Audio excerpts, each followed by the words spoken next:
Ladies and gentlemen, welcome to the second edition of the Sustainable Blue Economy Investment Forum, organized by the Ministry of Foreign Affairs and the Ministry of the Economy and Maritime Affairs of Portugal.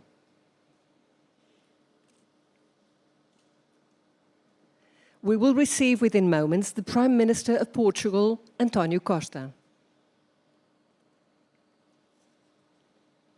The Prime Minister of Portugal, António Costa. The Minister of the Economy and Maritime Affairs of Portugal,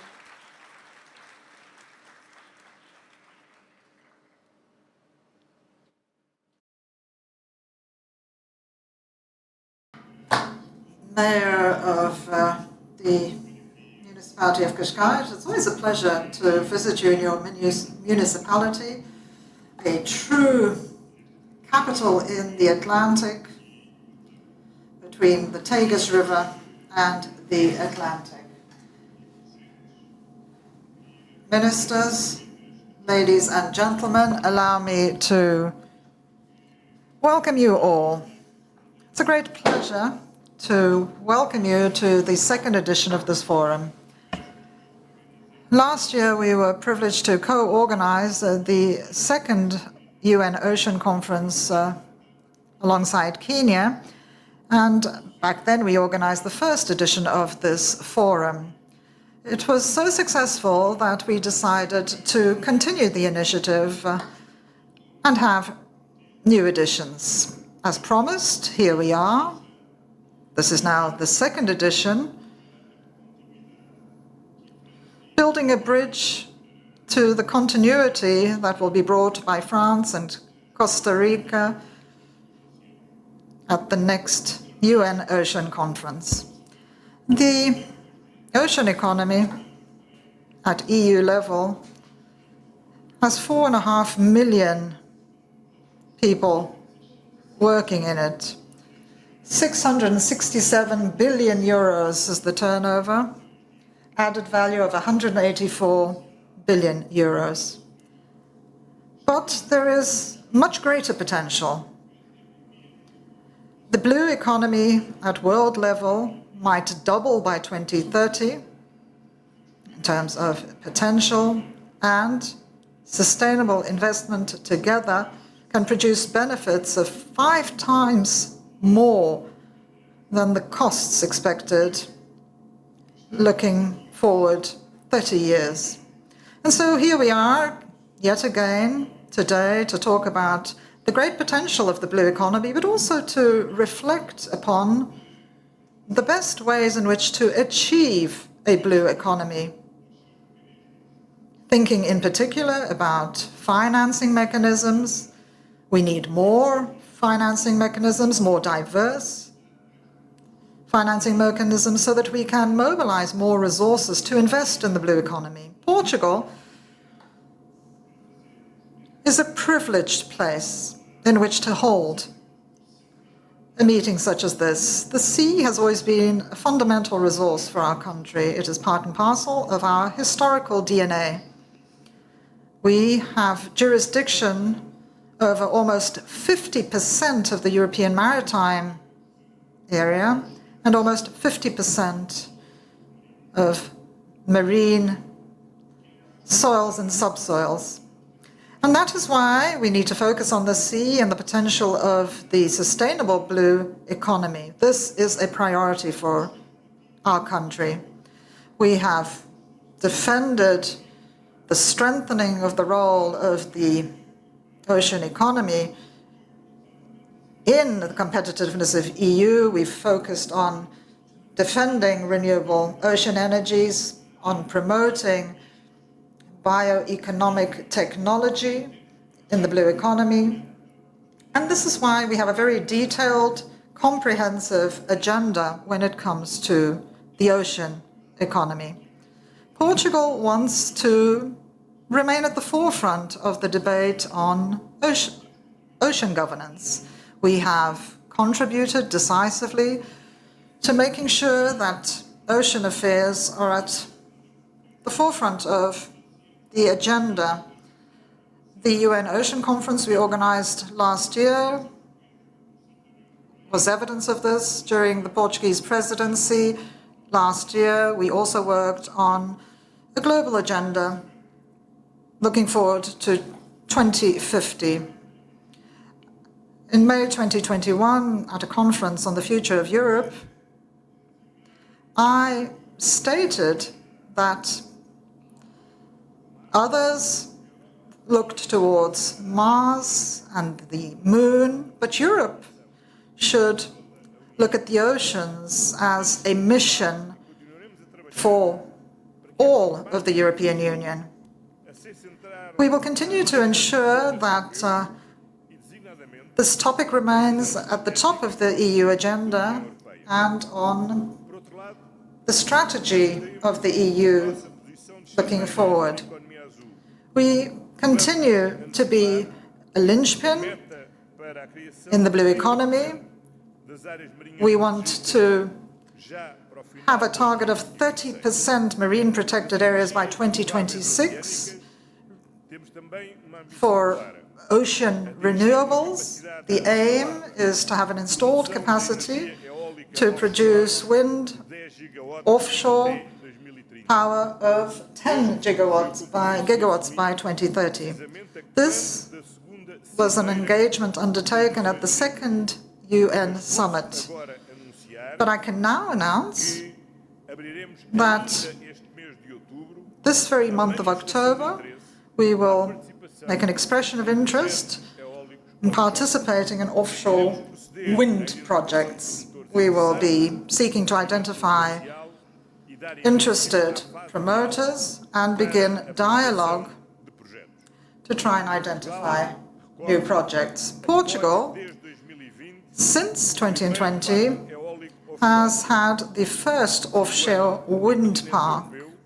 It is a floating array and also has the first submersible units in the world, 25 megawatt capacity, Windfloat Atlantic, which is in the north of the country in Viana do Castelo. At the same time, we're regulating a technological zone focusing on ocean-based renewables, which will be crucial to ensure that the national value chain, industrial value chain, is able to develop technological elements and infrastructure to promote new economic activities tied to the ocean. We will begin to, in a stepwise fashion, until 2030, begin to assign licenses for the production of the 10 gigawatts offshore.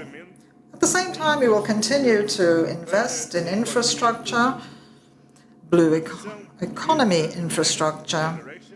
In the new generation Portuguese version, we have a financing plan of 87 million euros, which seeks to create a blue hub, a network of research and development centers working with academia, universities focused on science, technology, marine innovation, linked to the blue economy. So this is a model of synergies that would seek to transfer knowledge among bodies in the academic, scientific and technological arenas, and also our entrepreneurial fabric, making investment opportunities more attractive to all those who would seek to invest in Portugal. The Blue Hub, which will be investing across the whole of Portugal, will double the number of startups operating in the blue economy in Portugal, and also the number of projects supported by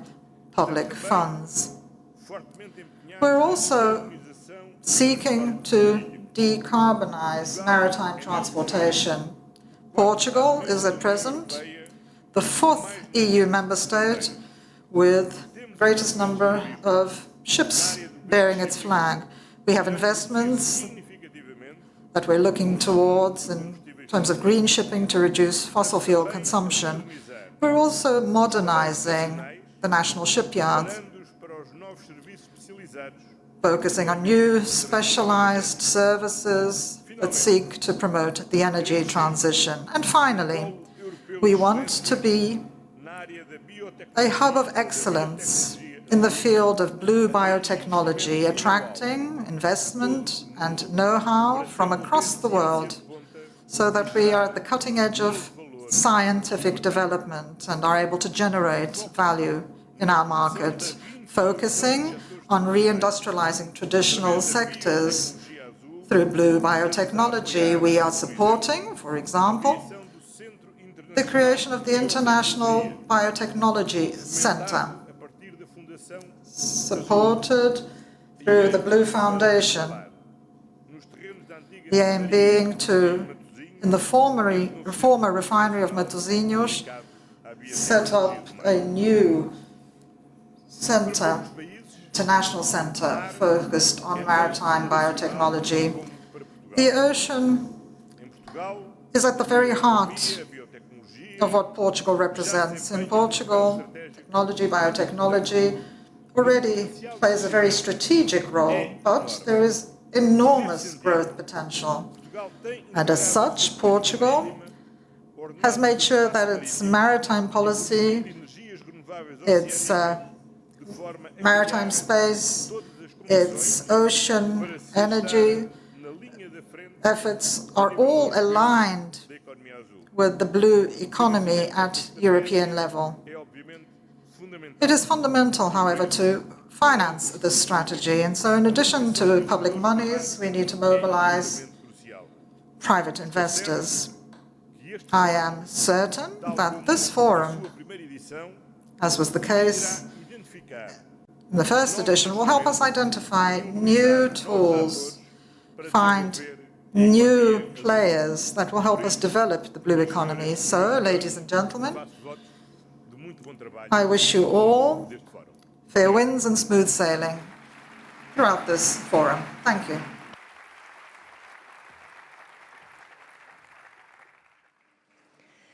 We will proceed this forum with a few words from the Mayor of Cascais as our host, Mr. Carlos Carreiras.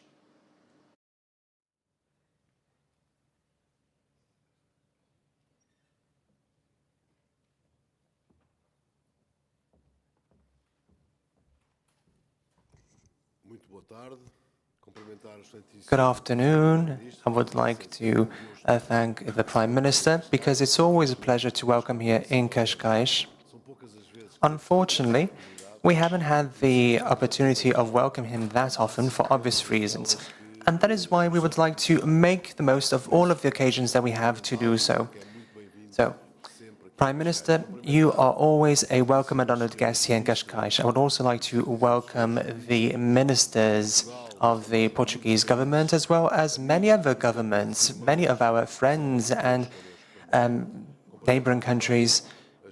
I would also like to welcome our excellencies, the ambassadors from our neighbouring and similar countries. So I would like to welcome everyone.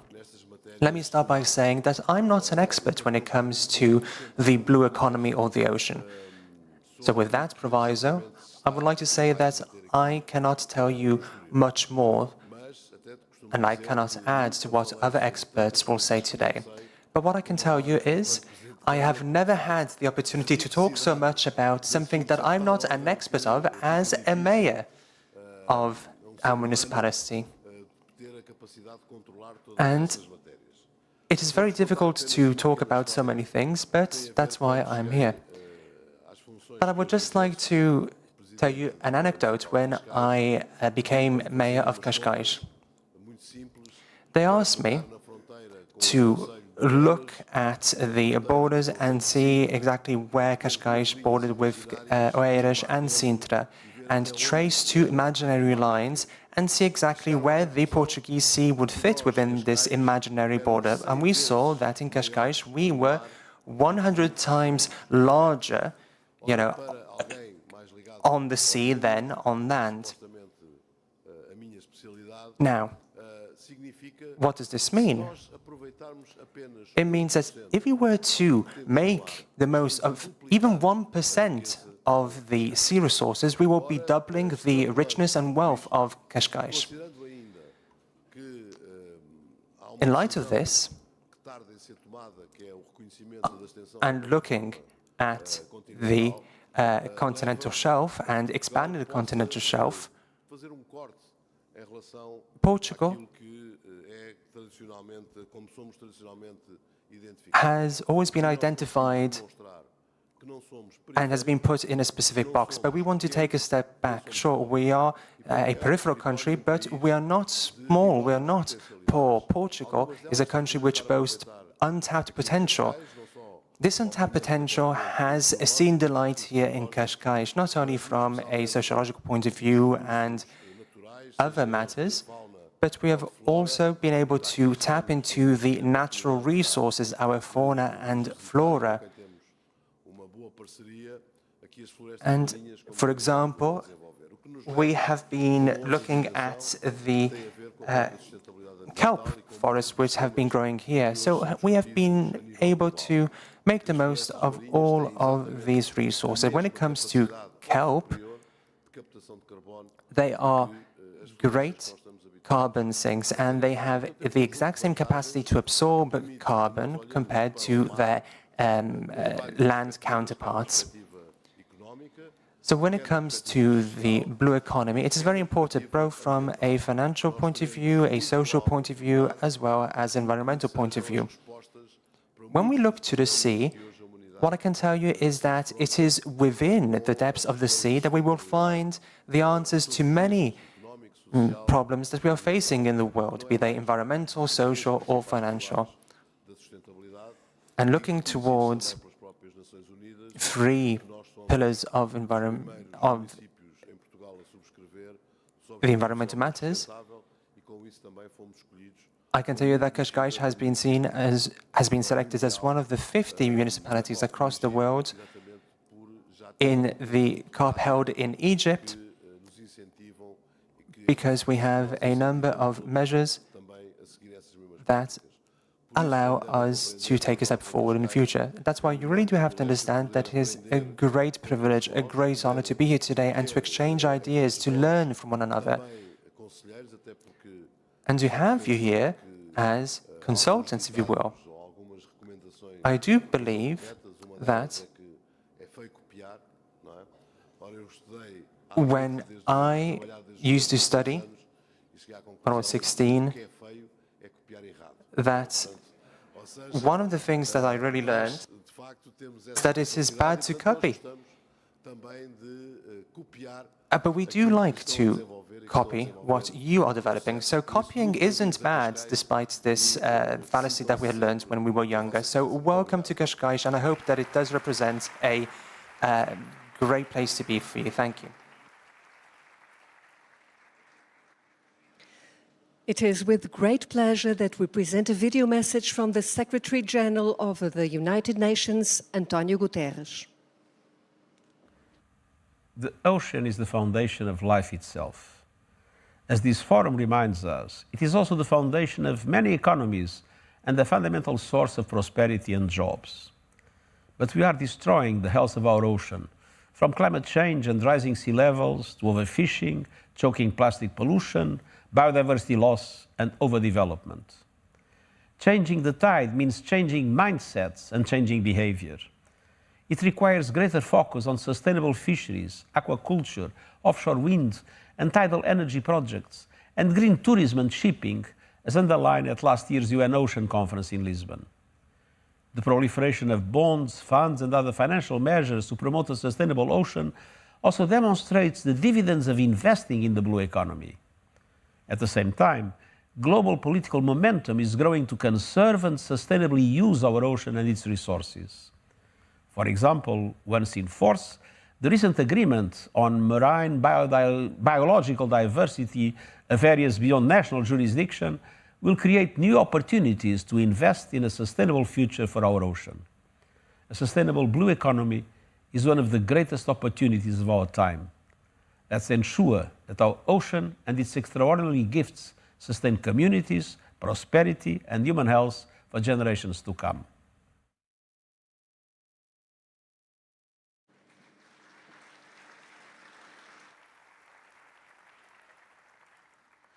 Ladies and gentlemen, it is now our pleasure to declare this second edition of the Sustainable Blue Economy Investment Forum officially open and give the floor to our distinguished keynote speakers.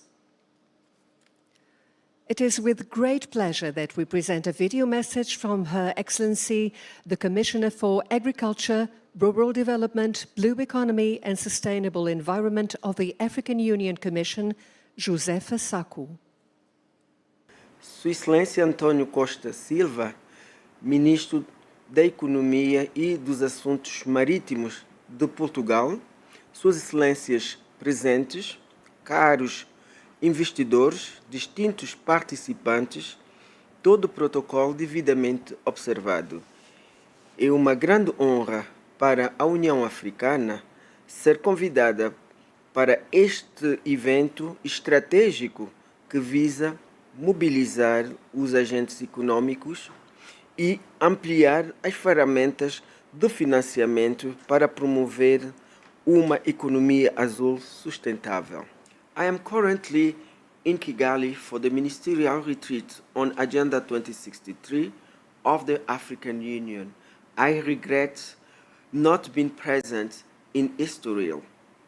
The strategic event here in Kigali is intended to discuss and validate the next second 10 years implementation program of the Agenda 2063. Let me tell you how intense are the discussions here in Kigali and to which extent the blue economy subject is keeping the attention of our audience. This second edition of the Sustainable Blue Economy Investment Forum, held today in Estoril, is in line and timely aligned with our concerns. As we all know, blue economy purpose is to conserve and sustainably use the oceans, seas, and marine resources for the sake of our economies and our people. What are we doing to mobilize the critical needed resources to implement blue economy? Is there any innovation financial mechanism along with traditional ones?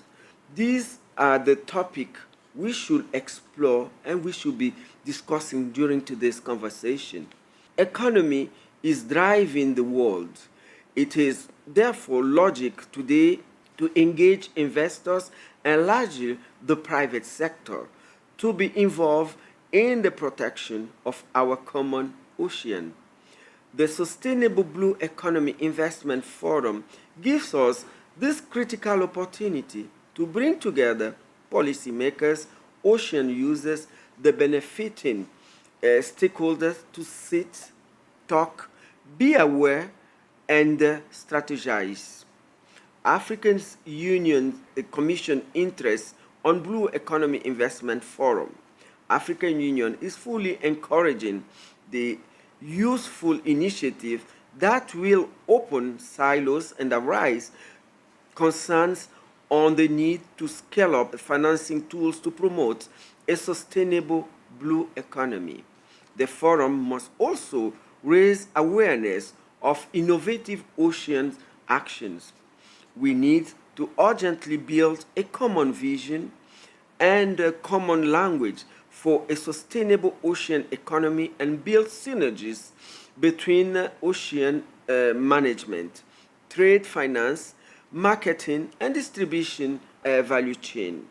The forum is therefore the necessary dialogue platform that should last.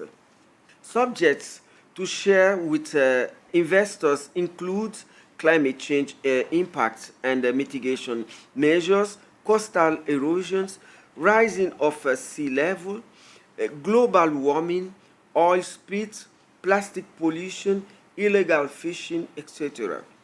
There are threats that affect ocean. My department is currently looking at innovative financial systems such as carbon credits, blue bonds, debt swaps, etc. I invite the forum to also pay attention to these emerging and alternative sources of funding. Beyond investors and private sector, we hope that technical partners such as FAO, International Maritime Organization, UNESCO, Seabed Authority, and several NGOs are part of this discussion of this important conversation that is organized today. We also need to engage to have a lot of scientific information on aquatic ecosystem. Private banks and other financial institutions, including caritative foundation, must also be associated. Talking about the African Blue Economy Strategy of the African Union, which was adopted in 2019 with 5 pillars encompassing fishery, transport, mining, energy, and environment. But prior to the EBA's 3 main framework guided engagement on maritime and aquatic issues. These are Africa Integrated Maritime Strategy 2050, Africa Charter on Safety, Security and Development Lomé Charter, Policy Framework and Reform Strategy for Africa Fishery and Aquaculture. To conclude, regarding the convergence on issues, the African Union Commission, through my department, is available to partner with the Sustainable Blue Economy Investment Forum, and we wish you fruitful deliberation. Muito obrigado pela vossa atenção. Thank you very much for your kind attention.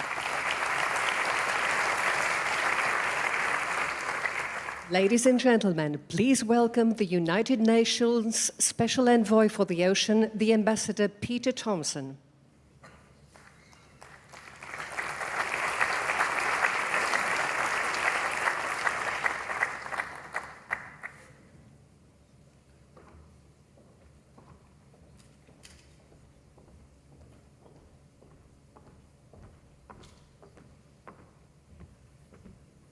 Well, Ministers and Excellencies, ladies and gentlemen, thank you for the opportunity of addressing you all today. It's wonderful to be back here in Estoril, in fact, on this stage, and to be here at the second iteration of the Sustainable Blue Economy Investment Forum. And I applaud all those who are involved in maintaining the momentum that was unleashed here in Estoril at this forum last year. Why do we need to invest in the sustainable blue economy? Because it represents the future of humankind. Why do we need to hold events such as this to provoke positive change in that investment? Because the sustainable blue economy currently receives a ridiculously low level of private and public sector investment. Ridiculous, because if you need to build a lifeboat, and we do, you'd better start assembling the timber for the keel and the planking before the flood starts. If that sounds like hyperbole to you, I will justify those words. Firstly, let us recognize that in spite of all the good work under the UNFCCC and the Paris Climate Agreement, that we are still on a very dangerous trajectory. The imperative of not exceeding 1.5 degrees global warming becomes increasingly tenuous with each ongoing belch from a coal-fueled power plant, and with each passing year without wholesale radical transformation of human consumption and production patterns in this critical decade, we're propelling our children and our grandchildren towards a world of savage storms, devastating floods, famines, plagues, and wildfires. In fact, we're seeing them already. In short, a living hell for great swathes of humanity. Standing on this ominous threshold, why is the sustainable blue economy so essential to humanity's future? Because the ocean's tides, its currents, its waves and winds can provide us with all the renewable energy that we need many times over. Because in the fast approaching post-antibiotic age, science points to the ocean's properties, the majority of which are still unknown to us, as our pharmaceutical and nutraceutical frontier. Because with failing conditions for agriculture on land, sustainable aquatic foods will provide our future nutrition through new forms of food from ecologically farmed seas and coasts. It may even be that with global warming, many will be driven to choose to live in or under the ocean rather than in overheated terrestrial settings. And I suggest that this aquatic future is as it should be on a planet upon which over 90% of the living space is in water. And so I say, from the decarbonization of shipping to the safeguarding of coastal cities and agriculture in the face of steadily rising sea levels, the time for a transformational investment in the sustainable blue economy has arrived. And ladies and gentlemen, when I say that sustainable blue economy receives, quote, ridiculously low levels of investment, whether it's OECD figures or those of the World Bank, performance figures to date bear out my remark. SDG 14 is widely referred to as the least funded of the SDGs. A World Economic Forum white paper released this year entitled SDG 14 Financing Landscape Scan, tracking funds to realize sustainable outcomes for the ocean, showed that $175 billion per year is needed to achieve SDG 14 by 2030. And yet between 2015 and 2019, just below 10 billion was actually invested. OECD estimates that what investment there is for SDG 14 comes mainly from philanthropy and official development assistance, ODA, with SDG 14 related funding amounting to only 1% of global ODA. We must change that underfunding paradigm as if our futures depend on it, because in fact they do. In response to the call for the climate finance needle to move decisively in the direction of the sustainable blue economy, positive change is observable. The Green Climate Fund, the Global Environment Facility, the Asian Development Bank, the World Bank, wherever you turn, movement is afoot. But is it fast enough? And is the private sector moving as well? Answers to those questions will emerge from our discussions today. 2 weeks ago in New York, the Ocean Panel, of which the Prime Minister of Portugal is an esteemed member, released its report, The Ocean as a Solution to Climate Change. The report's analysis found that full implementation of ocean-based climate solutions that are now ready for action could reduce the emissions gap by up to 35% on a 1.5-degree pathway in 2050. The sectors identified for investment and for action in that investment included marine conservation and restoration, ocean-based renewable energy, which we heard about from the Prime Minister today, ocean-based transport, again the Prime Minister referred to it, ocean-based tourism, and ocean-based food. The report found that reducing oil and gas consumption is critical to the success in meeting global climate commitments, and that stopping the expansion of offshore oil and gas extraction should go hand in hand with a demand-led phase-down of current production. So, Excellencies, ladies and gentlemen, I've yet to say my daily mantra today, so I'll repeat it now. No healthy planet without a healthy ocean, and the ocean's health is currently measurably in decline. Ocean acidification, deoxygenation, and ocean warming are accelerating, with such kick-on effects as changing marine ecosystems and death of coral and rising sea levels keeping pace. Make no mistake, there is one central cure for the damage being done to the ocean's well-being, and that is rapid reduction of anthropogenic greenhouse gases in the Earth's atmosphere. In short, we must stop burning fossil fuels. With that in mind, I asked if I was asked where I would turn my attention if I was an institutional or private sector or philanthropic funder, I would say algae. Algae's place in our future is as broad as the oil industry's grip on our current civilization. Algae's applications include human food, animal feed, particularly for sustainable aquaculture, pharmaceuticals, nutraceuticals, textiles, clothing, cosmetics, biopackaging, biofuels and biofertilizers. The list goes on. Algae is our future. And considering its carbon sequestration properties and the vast farming prairies the ocean offers for algae production, it is amazing that plastic got the free ride it did when algae was always available to us. In the span of my lifetime, if algae had received anything like the massive funding for research and product development that plastic has enjoyed from the highly subsidized petrochemical industry, we would be living in a very different world. The plague of plastic pollution would not have spread to every corner of the globe, permeating every aspect of life. And so I put it to you that now is the time to end that plague and facilitate the age of algae. The good news is that we've already crossed the threshold to the age of algae. Already, measured in net weight, algae makes up 30% of global aquaculture. And research and product development is underway in all of the sectors that I have just listed for you.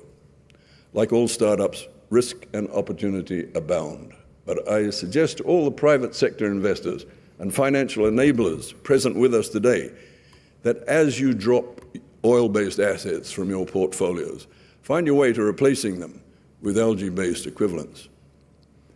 The Sustainable Blue Economy Investment Forum exists to mobilize and unite individuals and NGOs, businesses and decision makers, and to encourage them to take bold and transformative steps. So I hope I've just provided an example as to where those steps could lead. Excellencies, ladies and gentlemen, I will close with mention of the place of the small island developing states in the future of the ocean economy. Stewards of vast areas of ocean, the SIDS have a central role to play in all that we are discussing here today, and thus I urge you to include the SIDS in your thoughts. Next year in St. John's, Antigua, from 27th to 30th of May, the 4th UN International Conference on SIDS will be held, with special attention being given to the sustainable blue economy. Without doubt, the flow-on of proposals from the investment forum here in Estoril will have special residence in Antigua next May. Accelerating the sustainable blue economy transformation and scaling up area-based production and management of ocean ecosystems is priority work for the SIDS, with significant de-risking in play from grants and confessional finance. Many finance institutions and corporations are now moving to partner with SIDS in support of their ocean and climate responsibilities and positive efforts. Coming from the coastal setting of a small island developing state in the Pacific, I come from Fiji, I can assure you that investable projects, bankable, big and small, exist in profusion in the SIDS, and that with inherited knowledge of the coastal peoples involved, SIDS have rich experience to bring to partnership with you all. So in closing, I urge you all of us, to open our minds to innovative, inclusive ways of doing business, valuing partnerships, science, and respecting equity, north and south, east and west. And if we take the great ideas that are going to emanate from the Sustainable Blue Economy Investment Forum here in Estoril, and if we take them out into the wider world to translate them into action, we'll be staying true to the universally agreed Sustainable Development Goal 14 aspiration of conserving and sustainably using the resources of the ocean. I'm not saying anything about the UN Ocean Conference to be held in Nice, France, co-hosted by Costa Rica and France, because Minister Beville will be talking to you about that. But I would like to take the opportunity to thank Portugal again, and many of you here in this room were involved with the government of Kenya and the government of Portugal in co-hosting the UN Ocean Conference here in Lisbon last year. It was a global game-changing event, and I thank you for that. I've been in Portugal now for 24 hours, got to leave tonight, heading for the other side of the world. But in that 24 hours, I've been so impressed with what I've been hearing about the development of biotech here in Portugal, the development of smart undersea cables capable of disaster, tsunami disaster warning and environmental observations. I've been so impressed to hear about the blue hubs and the center which the Prime Minister was talking about in northern Portugal for developing biotech, algae. So I really will leave Portugal heartened that Portugal is continuing this amazing leadership that it gives in the sustainable blue investment space, and I urge you to continue your leadership for the benefit of all. Thank you.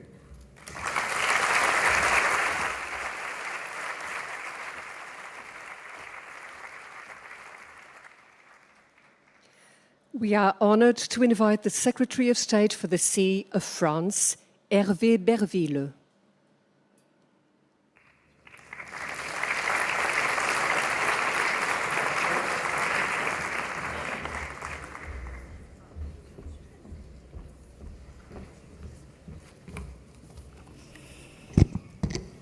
Boa tarde. Good Bon afternoon. après-midi. Hi, everybody. How are you? Bom, não está aqui anymore, but I have to do it. Excelentíssimo, I don't have anything else. excelentíssimo, Senhor Primeiro-Ministro, But I have to Senhor try. Dr. António Costa, Excelentíssimo Senhor Ministro da Economia Your Excellency, e do Prime Mar, Minister Senhor António Costa. António Costa Silva, Excelentíssimo Senhor Enviado Especial das Nações Unidas para os Oceanos, Senhor Peter Thompson, Excelentíssimos Ministros de outros países, Suas Excelências, Senhores Embaixador ou Chefes de Delegação, Senhores Empresários e Intervenientes da Economia Azul, Minhas Senhoras e Meus Senhores. É grande prazer estar aqui com vosotros, com vocês, desculpa lá, aqui You today here in Cascais, maravilhosa. this beautiful city. Vou parar depois. I will stop shortly, I promise you, but I'm going to try until I can't say any more in Portuguese. It's a pleasure to be here because the ties between Portugal and France are extremely important in the European Union, also very important for both of our peoples. I'm sure you know that there are many Portuguese citizens living in France. There are lots of French citizens living in Portugal. And this is, of course, a bilateral relationship of cooperation, which has to do with the economy, finance, transportation, industry, but also the very things we're trying to develop together. These are also cultural ties. Last year, we had a cultural event, France-Portugal, cultural event. Millions of people came to see these cultural events. There were artists, musicians, etc. So these ties are extremely important. And it's particularly important to be talking about the blue economy, talking about defending our oceans and strengthening the ties between Portugal and France, important ties, so that we are able to align our goals, thinking about future generations. You know, Prime Minister António Costa was in France 3 months ago. He was there to help strengthen these ties, and the French president has visited Portugal on 3 occasions as well, precisely because it is a very, very important country to us. And here I am today because I am convinced that it is not possible to fight against climate change and think about economic sovereignty if we don't think about the blue economy.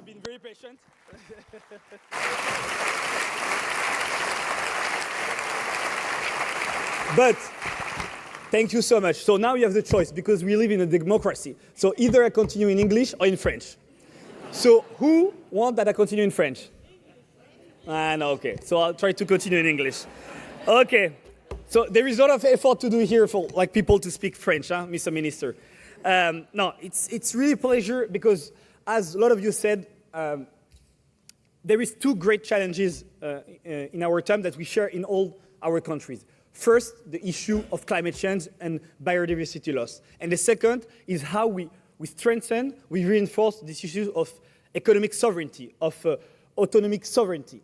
And it's impossible to achieve those two big challenges if we do not take into account this issue of ocean, this issue of blue economy. As you know, 80% of the trade is through maritime route. As you know, like 70% of the planet is composed of ocean. So if we want to achieve those two main objectives, we need to make sure that we invest, of course, in blue economy, and we make sure that we protect this beautiful blue space, and we make sure also that the blue economy is a daily life economy. So, as you all know here, and that's why you're here, the blue economy is well, and it's quite well documented, is underfunded. You said it, Mr. Envoy. I think there is, and that's the number I have, only 1% of the total funding for SDG are going for the SDG 14, which is a shame, to be honest. When we know that it represents also a living for a lot of communities, coastal communities, we should do much more, and this kind of forum is really important to make sure that we also fund the gap. And as you know, also only 0.60% of the total philanthropic fund are going for ocean protection. So now it's kind of like growing. I would say like blue is the new green, but there is like a huge gap, a huge step that we all have to take. So there is a lack of investment. Only for offshore wind, we lack worldwide at least 700 billions per year in investment. And it's like investment with a return. So I'll talk about it after what we're doing in France. But we need to make sure that we mobilize private sector, we mobilize public funding, we mobilize the different development banks, and we make sure that also we mitigate the risk on this kind of investment. And on this regards, on this sector, France is really trying to increase rapidly its effort on the blue economy. Through the French Development Agency, for example, we're invested per year 700 million euros related to the blue economy, and we're going to continue to grow this kind of investment. And in France, we just launched a few months ago a public-private partnership to accelerate the blue economy investment, 300 million for the public sector, 200 million from the private. It's just the beginning. And now, at the end of the year, the idea and what we're going to do is to create a real investment fund, a blue investment fund, to make sure that also in our région ultramarine, in our overseas territories, we also invest, because as you said, the seas, the Pacific, the Indian Ocean, the Caribbean are really in need, in lack of investment. So as you know, France is an oceanic nation. We have territories from the Pacific to the Caribbean, going through the Atlantic and the Indian Ocean. So the idea is really to make sure that we increase our investment.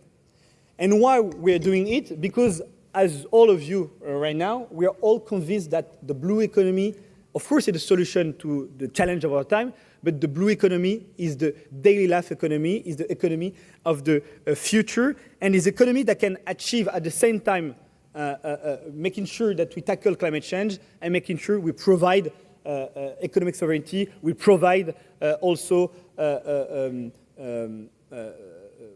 purchasing power to our people. So there is three priorities for France in this blue economy, and I will share with you a little bit. First of all, for us, blue economy is an economy of protection, and we're going to talk about it. We need to protect this beautiful planet, and we need to make sure that we increase also the marinated protected area, and we apply and we put in place strong international regulation to make sure that this one ocean is really preserved. Blue economy is for us an economy of innovation, and you mentioned it in terms of medicine, biotechnology, offshore wind, maritime transport. We need to make sure that we accelerate the innovation in this sector, and we need to have like kind of financial mechanism much more innovative because, as you all know, the perception of the risk in this sector is pretty high, and we need to make sure also through guarantees, through also kind of innovating financial mechanism, we attract the private sector and we reduce the risk. And I think that's one of the key also challenge for example, the European Investment Bank or the World Bank in the year ahead. And for us, blue economy is also an economy of cooperation. We share one ocean. As you all know, what's the pollution and in the other side of the world can have an impact in here in Estoril or Cascais. So we need to make sure that we cooperate. I know it's quite difficult in those times of fragmentation of the world, a kind of division, polarization, but I think much than ever, we need to make sure that we invest and we strengthen the cooperation. So in this regard, on the investment on the blue economy, we did three things over the last few months, and we're going to continue doing it at the European level and also at the international level. First of all, we accelerated on the decarbonization on the shipping industry, the maritime transport sectors. Investing in efficiency, that's really important. Investing in alternative fuel, and we're in the phase really like stimulating that nobody knows right now what will be the alternative fuel that we're going to use in 10 years. But there is so many investment, test, experimentation. So that's why we're putting 500 million per year to make sure that France and Europe is one of the key adopters of this new technology. And third, of course, is the issue of sobriety, the way also that we also organize collectively the maritime transport. We need to make sure that we reduce also, for example, the speed, and we make sure that in all the value chain, we implement the sobriety in our production. The second big aspect of our investment in the blue economy is, of course, investing in offshore wind, in renewable marine energy. We have a plan of implementing 40 gigawatt by 2050. Right now, we have implemented in France 0.5. So that's a huge step. So right now, we're like doing huge consultation with the fishermen, with the local authorities, with the people who are used to be on the sea alone, making sure by 2035 we have implemented 18 gigawatt of offshore wind, and by 2040 we'll have by 2050, we'll have 40 gigawatt. This for me is something also really like stimulating, because this is the first time in, let's say, almost 100 years that we can have this kind of industrial project, but also a technological project, but at the same time, like a territorial project, because the idea is to make sure that we implement those offshore wind, Mediterranean, Atlantic Sea, the North Sea, and also in our overseas territory. So right now we're in the process of really like fostering innovation for the different private sector, fostering also the innovation in the financial mechanism, and making sure also, of course, we have the industrial capacity of producing, implementing, and also repairing.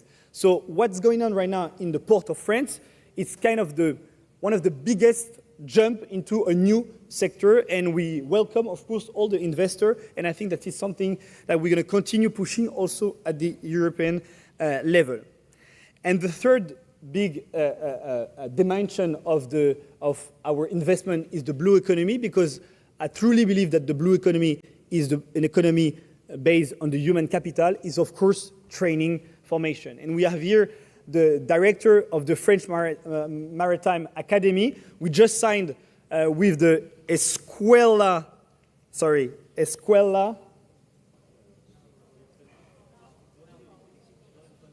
I don't hear you. No, they don't speak French, that's why. Yeah, that's sorry. Let's say the Maritime Academy here in Portugal. We just signed like a partnership to make sure that we foster also the relationship, and there is exchange between our students on how we put in place new decarbonization engine, how we put in place also new way of piloting, how we make sure that we have also training in all the different technology used by the maritime transport.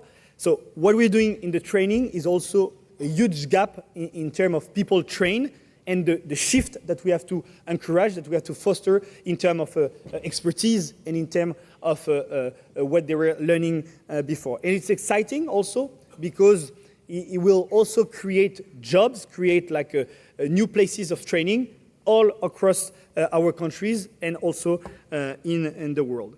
And to do the three things, decarbonization of the maritime transport, the shipping industry, developing the offshore wind industry sector, and also accelerating on the training and formation sector, we need to do something quite new, and I know in Portugal they're also doing it right now, is the maritime spatial planning. That's really important, because for the first time, probably, you have a space that you have to, let's say, make sure that there is a cohabitation, make sure that there is no one who think they are left behind. And you know, sea and the ocean was mainly for the explorer, for the fishermen. But now we need to make sure that there is, on those oceans, on those coastal areas, places that we're going to reinforce the protection. And we have an objective of 10% of our seas highly protected. Highly protected, meaning we're going to not authorize a lot of activities on those 10%. We need to make sure also that we reinforce our energetical sovereignty, so the implementation of those offshoring. And at the same time, we need to make sure that we give place, for example, for algae. And if I can bounce back on the algae motto, you're all invited next week for the first European Algae Summit, shared by France. So you have the invitation. Peter Thompson, you invited, of course, and you're going to see what we're trying to do. Also, the development of algae in the offshore wind structure, because this is an experimentation that we're developing. So to do this, developing offshore wind, protecting and reinforcing the protection of our seas and ocean, and at the same time allowing new activity, for example, fisheries, algae, another one, we need to make sure there is a planification process, there is this maritime spatial planning. That's what we're doing. It will take us 1 year, and I know that we're going to also do it at the European level, and that Portugal is also launching this kind of exercise. It's really important for the acceptability of the people, and also it's a question really important for the visibility for the investor, for the visibility of the private sector who wants to invest in this kind of economy, the blue economy.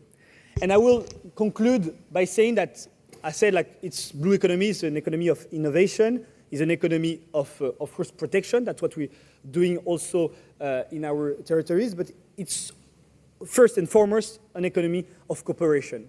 And if sometimes you're a little bit pessimistic, and Peter Thompson, he was quite right describing all the different dangers that are facing us.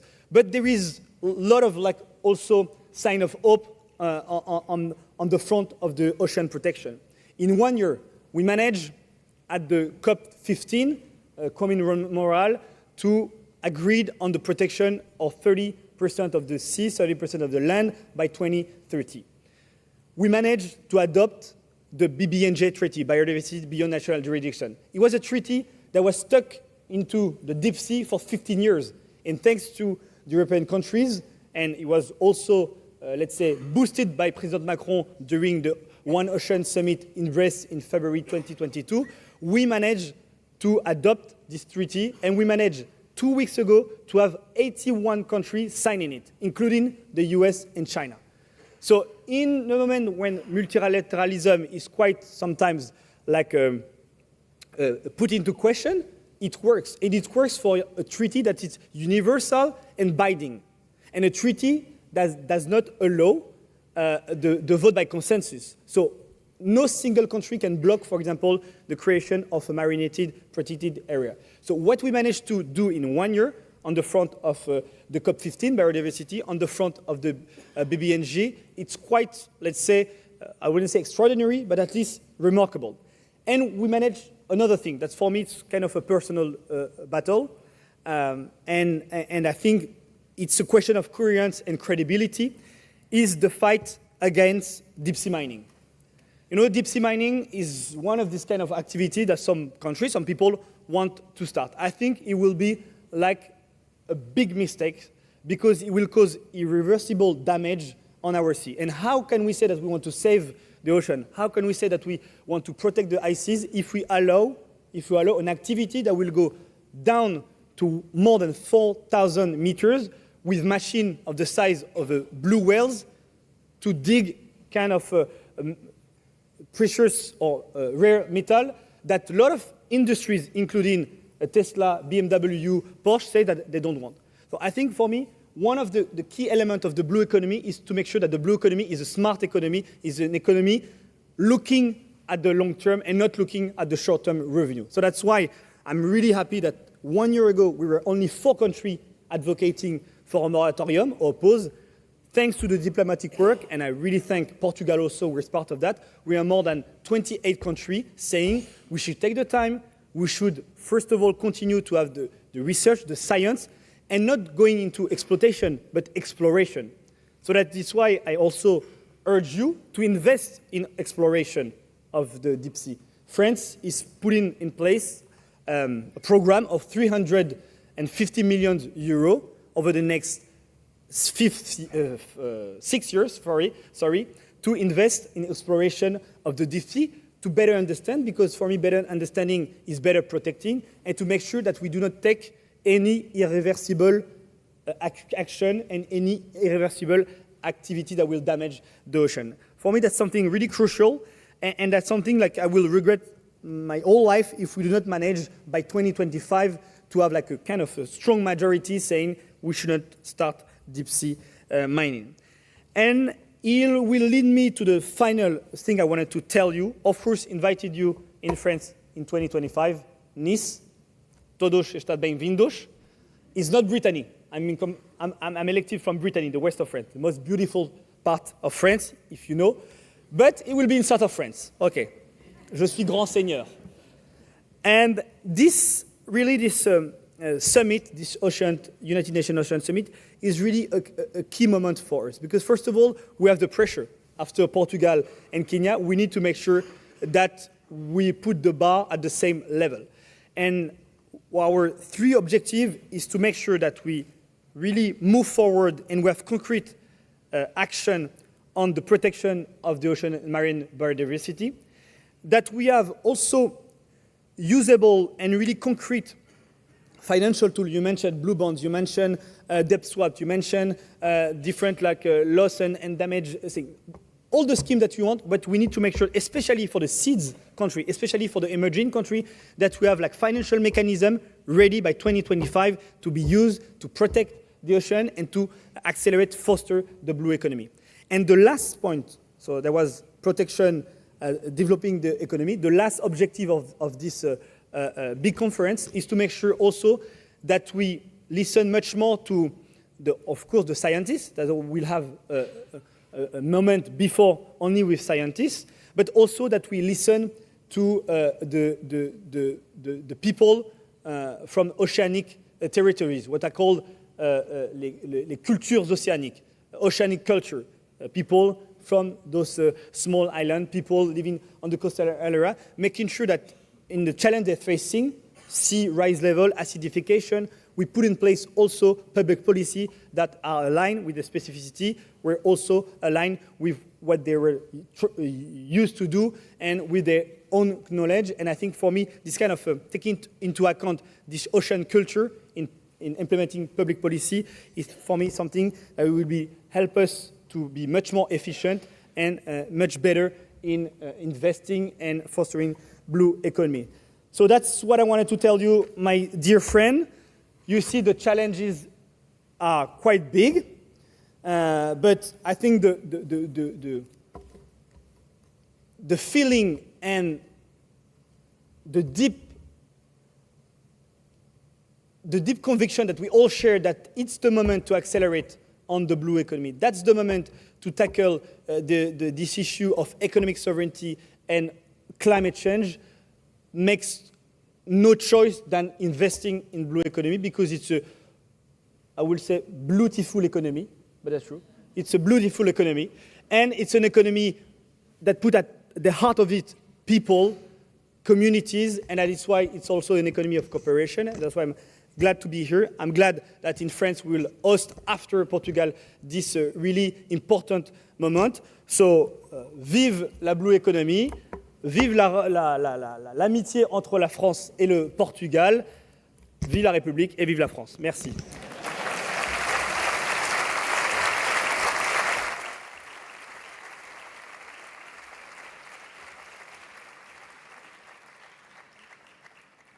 Now, we are very honoured to call on stage the Minister of the Economy and Maritime Affairs of Portugal, António Costa Silva.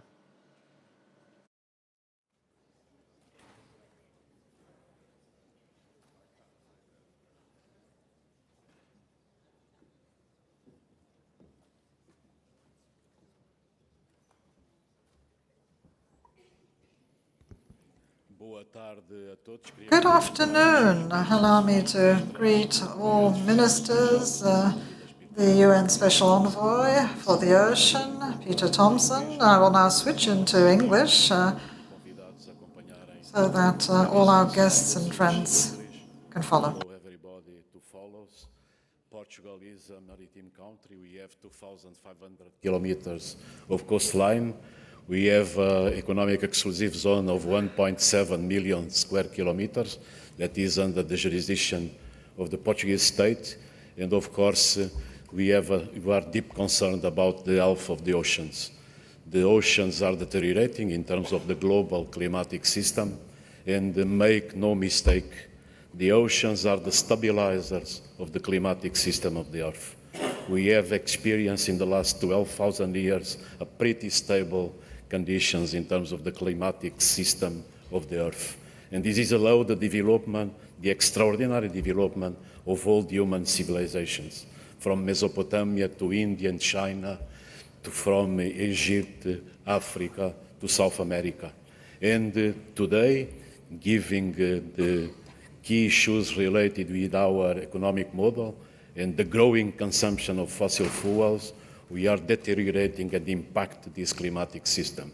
And without a stable climatic system, it's impossible to have a pretty good life in this planet. So our first concern in Portugal is look to current status, and we know maybe 4-5% of what is happening in the ocean.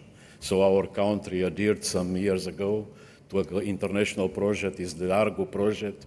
In the Argo project, we place sensors in the ocean. These sensors go down till 2,000 meters deep, and they come back in cycles of 10 days.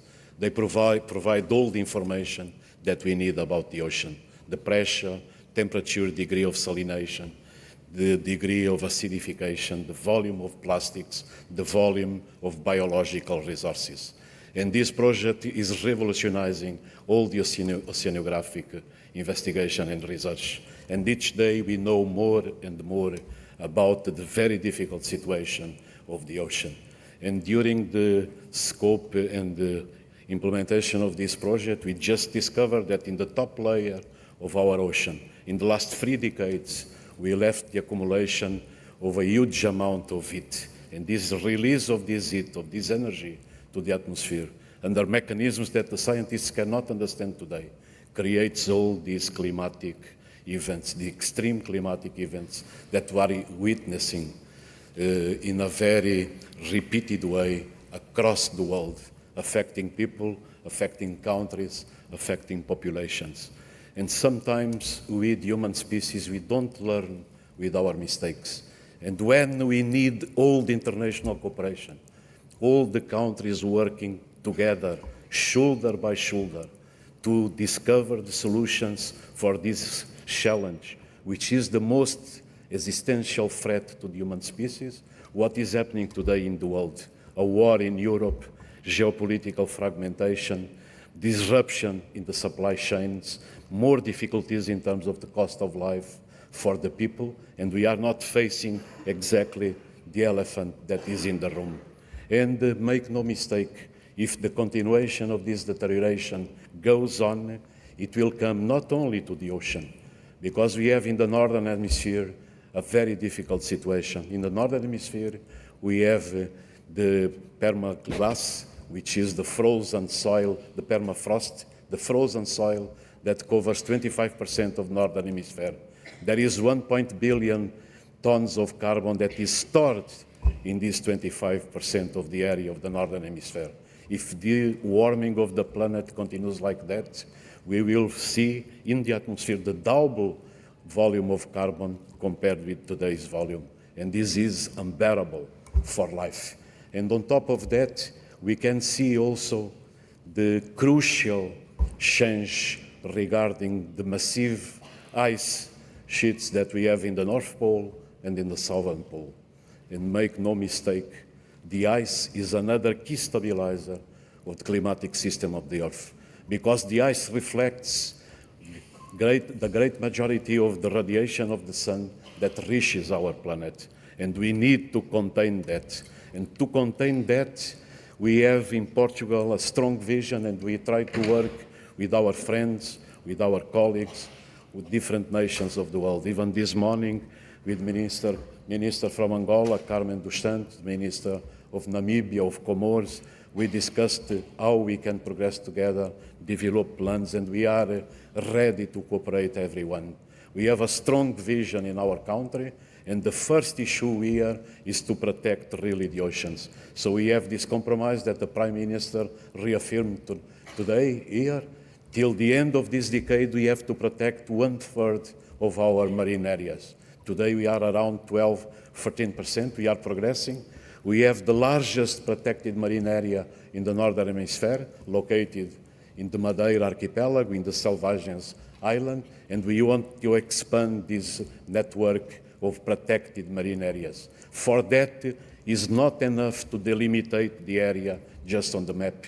We need tools, we need management tools, we need involvement of the people, we need the monitoring of all the system and the ecosystems that live in these very critical marine areas. And together with that, we are launching, developing with several parts in the country, the development of what we call the algae marine fields. So the algae marine fields, as Peter Thompson rightly emphasized here, they are a huge carbon sink. They can sequestrate carbon in a pace without parallel in history. So if we expand the marine protected areas and if we colligate this with more and more algae marine areas, we will see the capacity of the ocean to absorb the hydrocarbon, the CO2, it will increase dramatically. And we will need this. So this is a strong pillar. But the second strong pillar is to change our current energy metrics. And we are changing it in Portugal with persistence and dedication. Today, the electricity that you consume, 60% is the average in last year, came from renewable sources.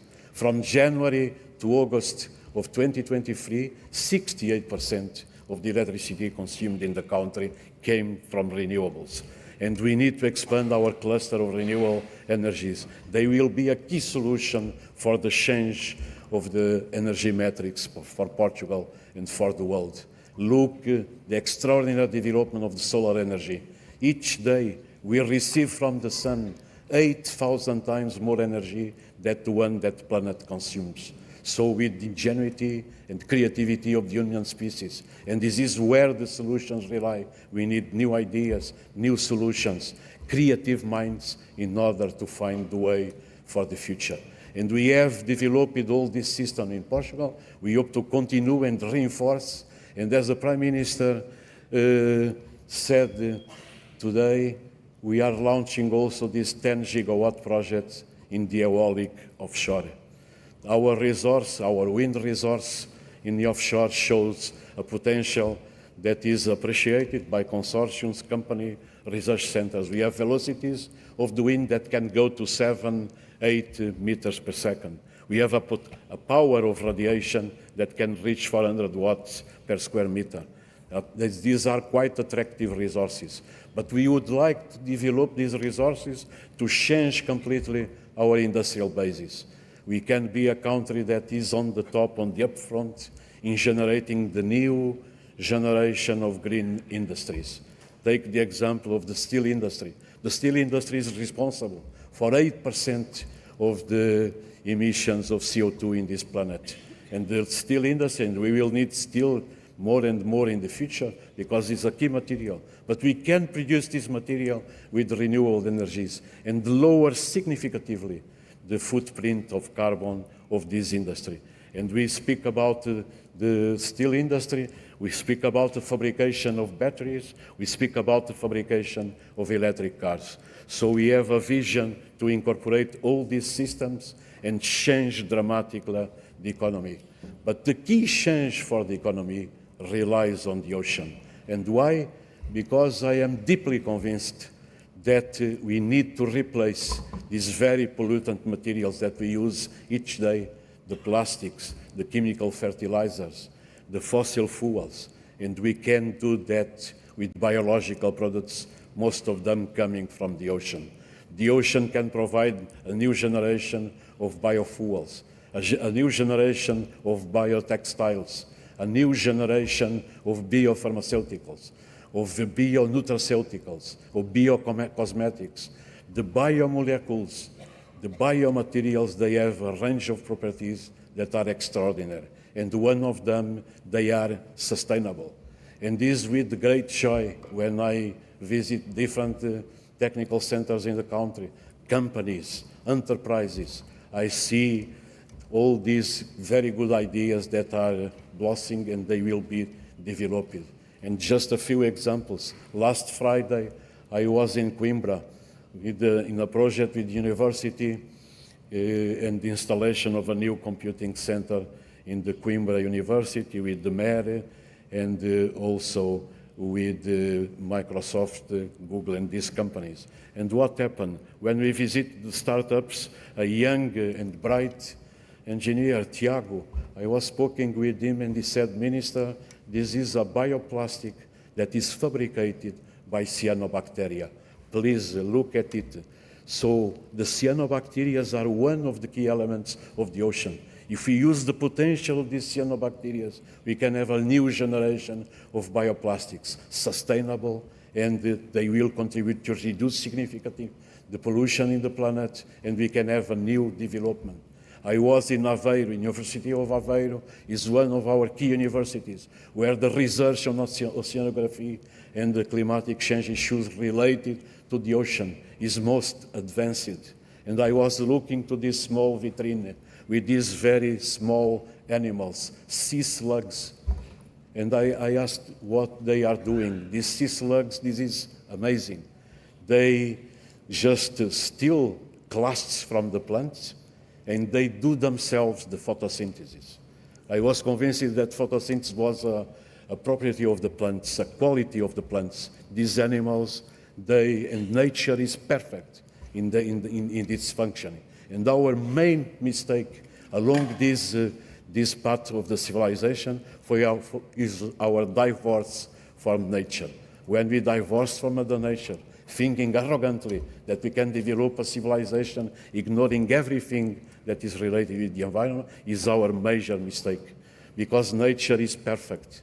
Nature operates with the free energy of the sun, interacts geochemically with all the geochemical system on the earth, and produces themselves systems, ecosystems that are regenerative, that are efficient, and they work in a very significant way. So in Mother Nature, there is not the notion of garbage.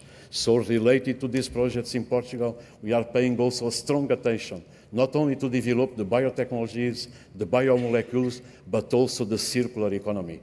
We are a continent in Europe. We produce around 4 billion tons of garbage each year. If we reprocess and treat this garbage, we are able to recover at least 1/3 of strategic metals that we need for telephones, for computers, for all our electronic gadgets. And we are not doing that. We just are a civilization that is addicted to transform resources into garbage in a velocity without parallel in history. This has to stop. We have to transform now this paradigm to transform the garbage, the residuals in resources. And this is possible. the same bright engineer in Coimbra, he showed me the split from the garbage of some of these metals. So we treated geochemically all the material related with our mobiles, and we just throw away the mobiles. So he's recovering the mobiles and recovering the key materials, the metals that are required to develop our civilization. So we have to transform our economy, we have to transform, as the Secretary General of the United Nations said very clearly, our behavior. We should pay attention to the environment and adopt very sustainable practices. And we are disseminating these across the spectrum. Another big area for the oceans. The oceans are a huge platform of connectivity. They connect us with every country, every people on Earth. And the oceans today, and Portugal is an example on that, we are a pioneering nation that is connected by submarine cables to each continent on Earth. We have Ela Link that links Portugal to Fortaleza in Brazil. We have Equiano, it's a submarine cable with 11,700 kilometers linking Portugal to Cape Town with 11 ramifications along the African continent. And we have also Medusa to Africa. 2 weeks ago, Google announced their new cable that will link the United States to Sines in Portugal. And these submarine cables are very important because 99% of the flow of information in the world today goes through these cables. So we are trying to install also in Sines the data centers for treatment of this information. We are a civilization that accumulates information data as never in history. But we are not being unable to transform information and data into knowledge, into science. And these data centers that are powered by renewables, and we have one of them working already in Sines, the Smart Campus, and the idea is to use the artificial intelligence, machine learning, to process all this information and give us answers about what is happening and what are the solutions that we can envisage for the future.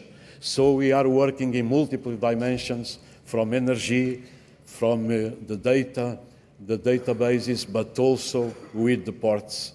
And Sines will be one of the first digitalized ports in Europe.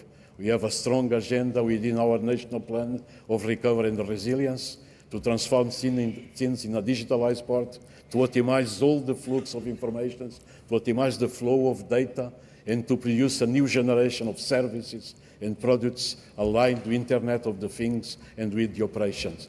And I think if we are able to do that, we can convert also Sines in a first green shipping hub in Europe. And this means that we are deploying the green hydrogen, the green ammonia, and methanol. And make no mistake, if you look to the current track record of the maritime transport, the fuels that are used are some of the most pollutant. And if we are able to replace these fuels by this new generation, we will reduce significantly our footprint and our CO2 emissions in the planet. And this is also a very important project for the future. So my challenge here to all of you, and especially to the companies, to the researchers, to the scientists, and to the investors, we have to work together. And last year, during the forum, the Sustainable Blue Economy Forum, we had several discussions with the investors. And the investors, you are welcome, not only here to Portugal, but to the countries that are changing the economy, are building the blue economy, are changing the energy metrics, are giving answers to these very difficult challenges that lie ahead of us. And if we are able to work together, we can overcome once again this very difficult time for the human species. We cannot ignore that 70,000 years ago, the human species was at the edge of extinction because there was a big explosion in a volcano in Indonesia and all the planet was under convulsion. And only survived 2,500 people from the human species. 2,500 people, they can be today lodged in a big hotel. And all of us, we are the sons of these 2,500 people. And the human species crossed these thousands of decades with very difficult challenge. but using the creativity of the mind, they were able to find solutions. It's up to us to find solutions today. In Portugal, we have a very attractive framework for this type of investments. We have a very stable country from the political side. We are a safe country. We run always on top in terms of security in the world. And we are here to work together with you to find solutions, to change the current path, to reinforce the blue economy, and to give hope to the next generations. Thank you very much.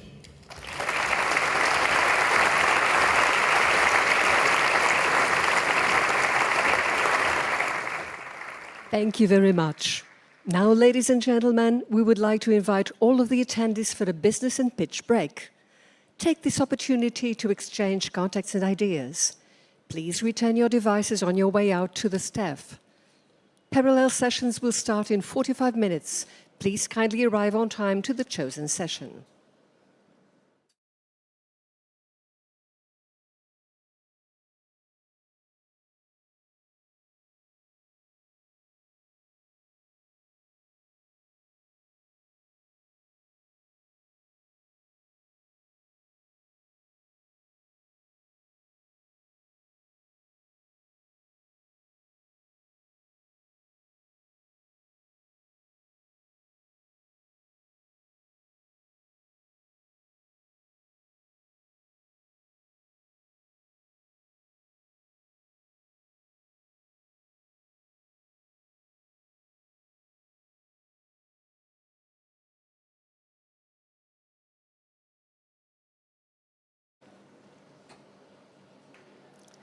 And now, ladies and gentlemen, we will start the closure session.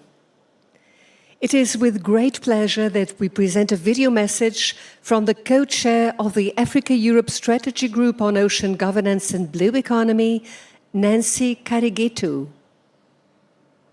Ladies and gentlemen, all protocols observed. I am pleased to address you in my role as co-chair of the Africa-Europe Strategy Group on Ocean Governance, an initiative led by the European Commission in partnership with the African Union Commission. The initiative is implemented by the Africa-Europe Foundation. In the context of your Sustainable Blue Investment Forum taking place in Portugal, and as the event comes to a close, I am delighted to inform you that the Africa-Europe Strategy Group on Ocean Governance has now endorsed governance and capacity sharing as priority domains of programming for the cross-continental partnership. As regards governance, 2024 is a key year for international treaties and the new EU-AU programming process, as well as preparing for the next United Nations Ocean Conference. And regarding capacity building, Africa and Europe can work jointly towards regenerative blue economy and to realize the aspirations of the two continents through mutual support and cooperation.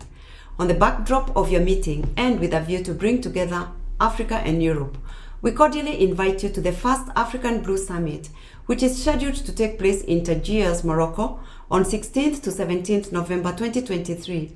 As the Africa-Europe Strategy Group on Ocean Governance, we will work towards bringing together African and European decision makers and to co-host a high-level Africa-Europe policymakers meeting on ocean governance and blue economy, thus offering opportunities for exchange, listening, and greater cooperation between our two continents.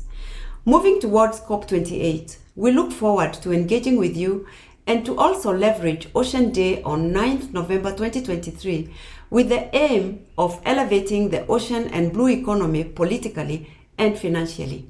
The latest Africa Climate Summit, organized and hosted by Kenya in Nairobi, has outlined a vision for Africa on regenerative blue economy, supported by the African Panel of Heads of States on Regenerative Blue Economy and the implementation of the Great Blue Wall. It remains essential, therefore, that Africa and Europe continue to work towards the realization of this endeavor for the benefit of our two continents. I thank you for your time and for this opportunity to address you. We stand ready to support the Africa-Europe Ocean and Blue Economy Partnership. Thank you.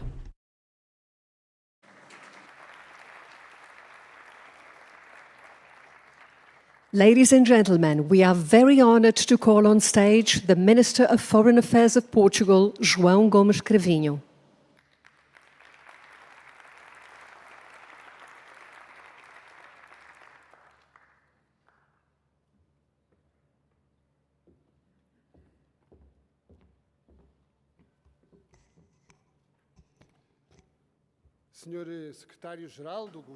Secretary General of the Union of the Comoros, Daniel Libandar, Secretary of State,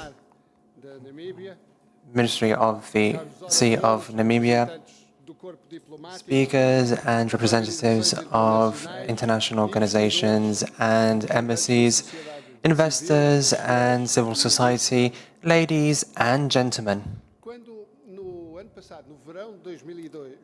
During summer 2022, Portugal hosted the second UN Ocean Conference and created the first iteration of the Sustainable Blue Economy Investment Forum. And ever since then, and in light of those positive results, we decided to commit to meet once again in 2023 and organize the second edition of this investment forum.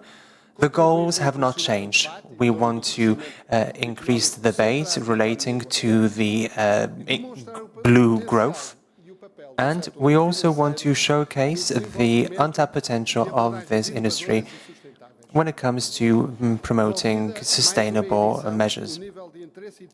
We have seen that the stakeholders and the turnout once again has been very good. We have had over 30 speakers from all over the globe, Africa, America, 467 businesses and investors who have come here interested in new projects where they can decide to invest in, and more than 500 people who have decided to register from over 60 countries who have decided to join us here in Estoril for what has been a forum where we have debated many important topics.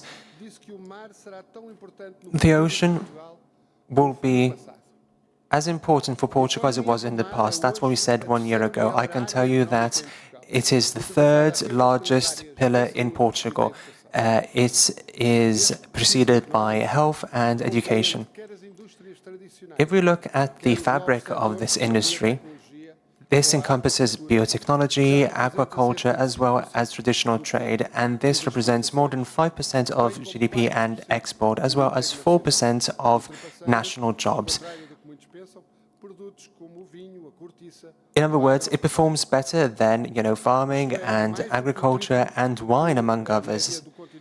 And this is 3 times the European average, which totals 1.5% of European GDP. We want this to contribute to 7% of the GDP and reaches 5% of the national jobs by 2030. That is our ambition. On a global scale, Portugal is acknowledged as one of the international players and one of the most important contributions within the European Union when it comes to this topic. And it is the bridge between the ocean and climate. We were the host as well as the co-organizer of the United Nations Climate Conference, as well as organizing a panel chaired by the Prime Minister, really showcase our commitment to the oceans.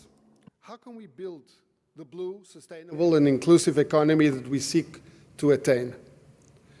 My view is that we will only be successful if our action is anchored on 3 pillars: financing, governance, and cooperation. And there are already today good examples on how that is being done and how it can be done. On financing, I think of novel solutions such as debt for climate swaps. In June 2023, Portugal signed a commitment to redirect debt repayments from one of its main development partners, Cabo Verde, to a fund to be set up by the Cape Verdean government dedicated to green and blue growth. This fund, open to contributions from all partners, will aim at scaling up financing and investment in the development of the blue and the green economies, lightening the burden resulting from high levels of debt and debt servicing costs.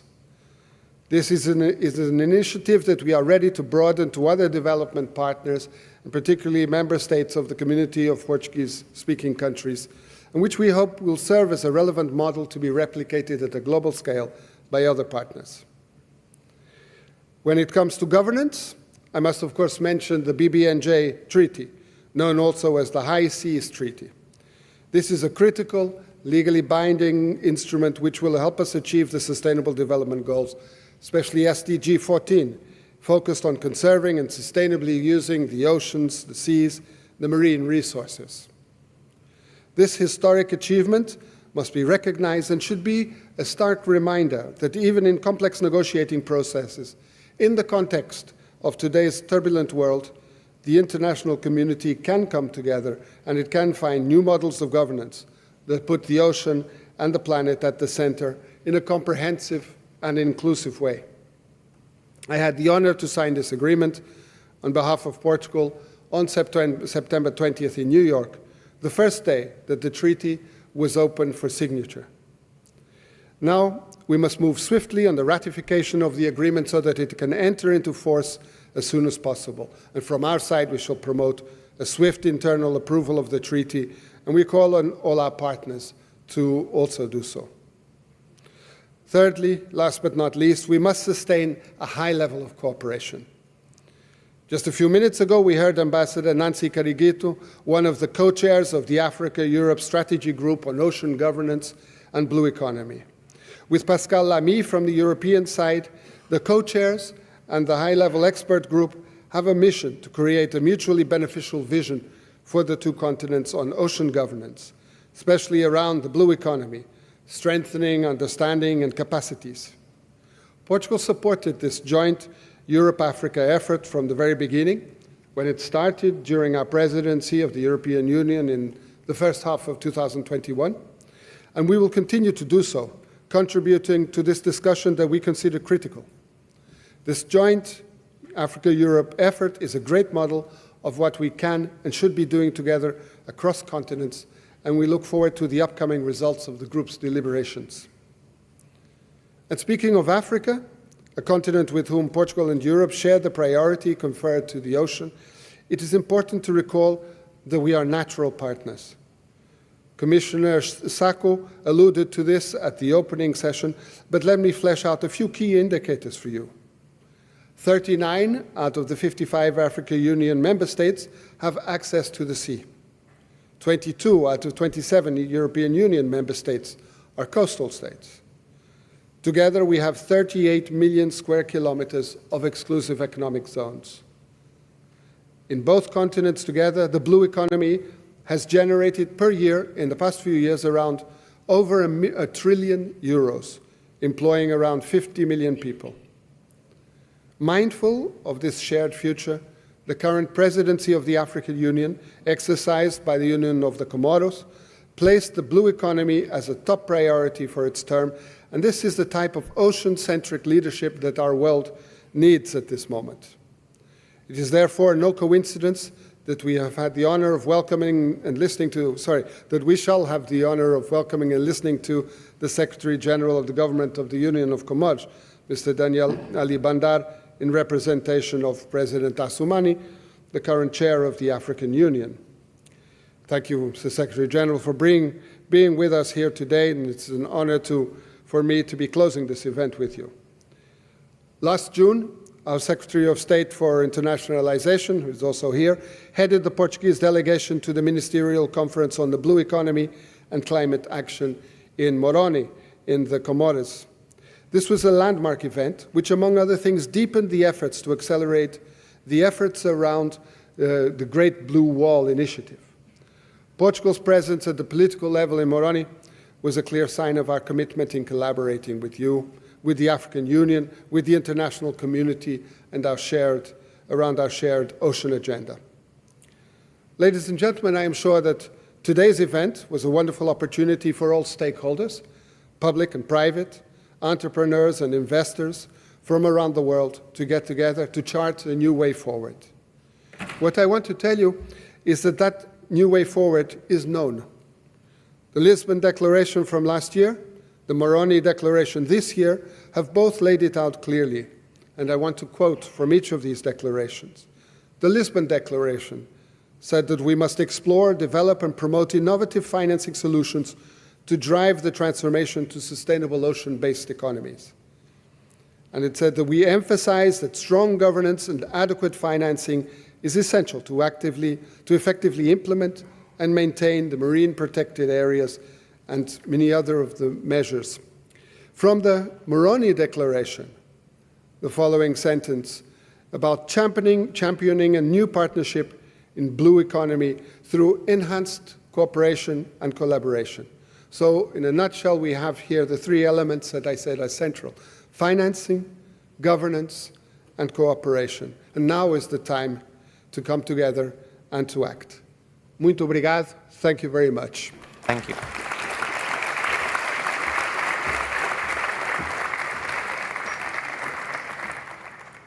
We are now very honored to invite the Secretary General of the Government of Comoros, Daniela Libandar.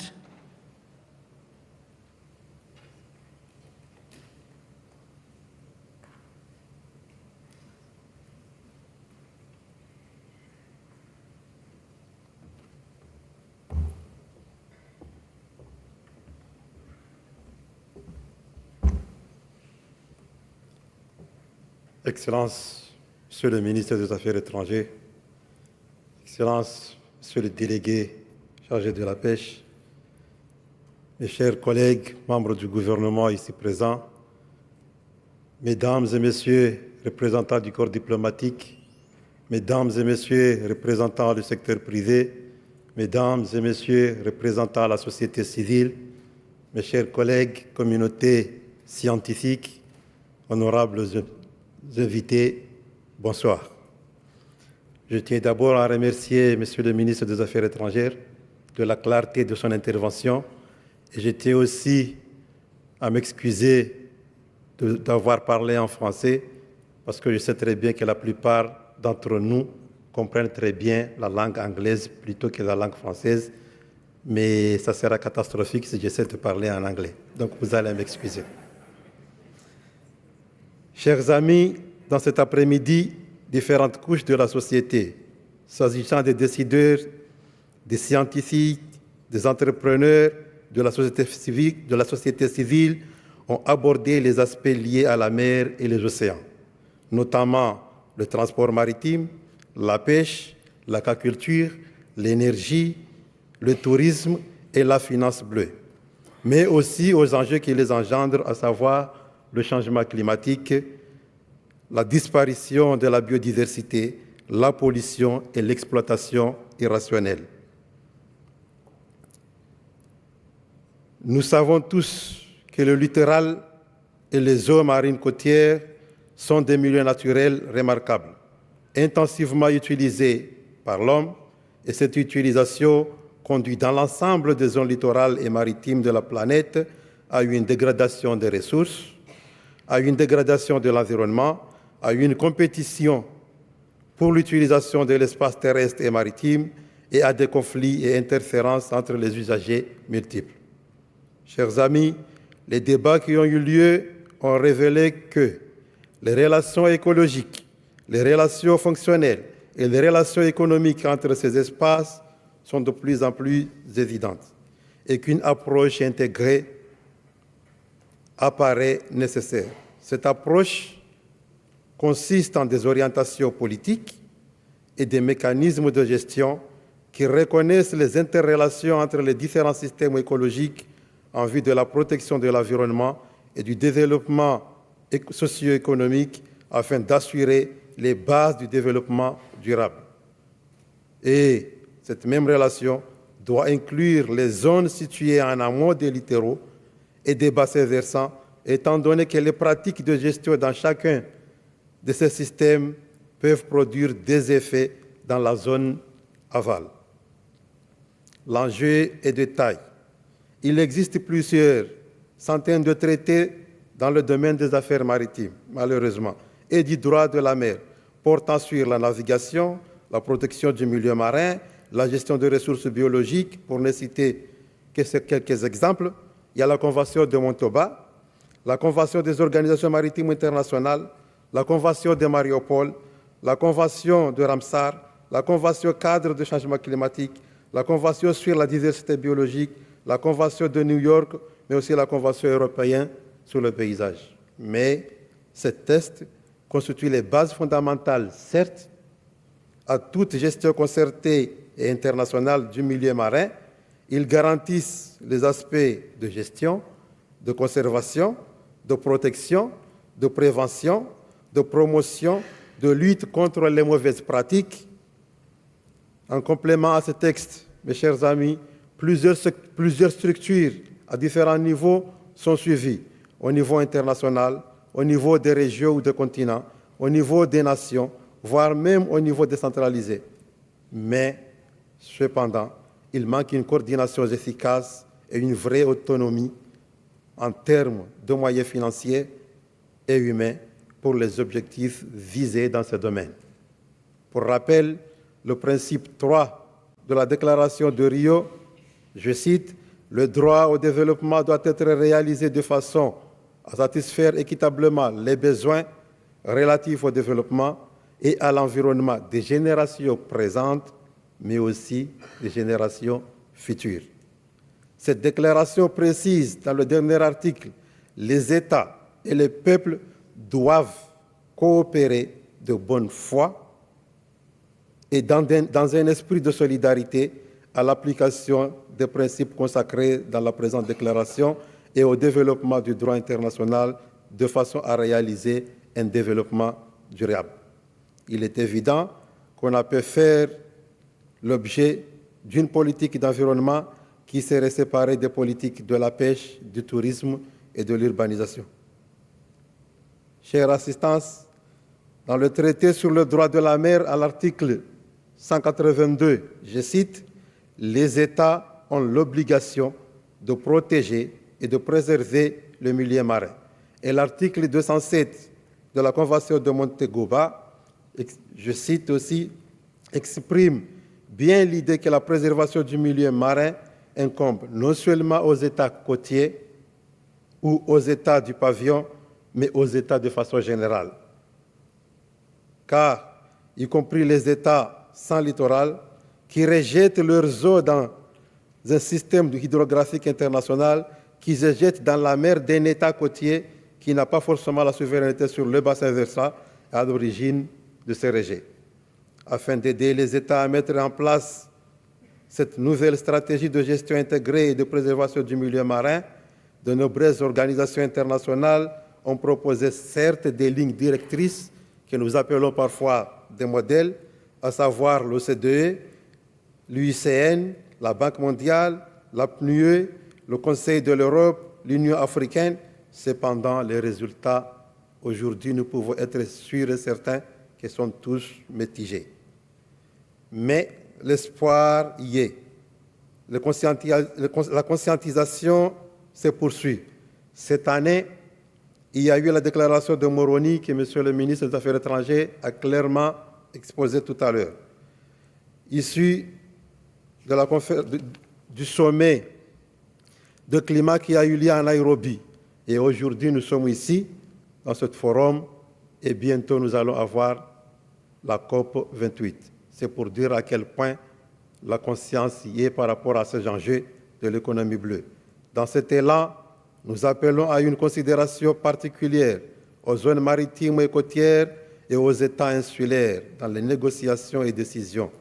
Et nous appelons également à une planification et une gestion simultanée de toutes les activités sectorielles qui permettront d'atteindre les bénéfices collectifs plus importants en termes de développement durable que les plans sectoriels séparés et indépendants les uns des autres.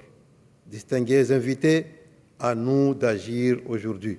Il faut qu'ensemble, nous développions une économie bleue durable afin de réduire les pratiques nocives et restaurer la santé des mers et des océans et les zones côtières pour atteindre les objectifs de développement durable que nous appelons tous les ODD à l'horizon 2030. Aujourd'hui, je suis satisfait de voir la participation très haute des différentes couches que je viens de citer tout à l'heure, à savoir la communauté scientifique, les décideurs politiques, la société civile, mais aussi le secteur privé. Il est important que le secteur privé se saisisse du sujet de la préservation des mers et des océans afin de diversifier les moyens de financer les solutions. Les aires marines sont protégées dans les textes seulement, mais il n'y a vraiment pas de mécanisme mis en place pour protéger ce que nous appelons tous des aires protégées aujourd'hui. Nous plaidons pour un soutien à l'initiative de la Grande Muraille Bleue, pour une économie bleue durable, génératrice d'emplois, et lançons un appel pour un nouveau partenariat à travers le renforcement de la coopération des partenaires et de la collaboration. Aujourd'hui, nous doutons par rapport à l'avenir des océans et de la mer, mais demain, nous ne pouvons pas rester incertains. Et sur ce, je vous remercie de votre aimable attention. Je vous remercie.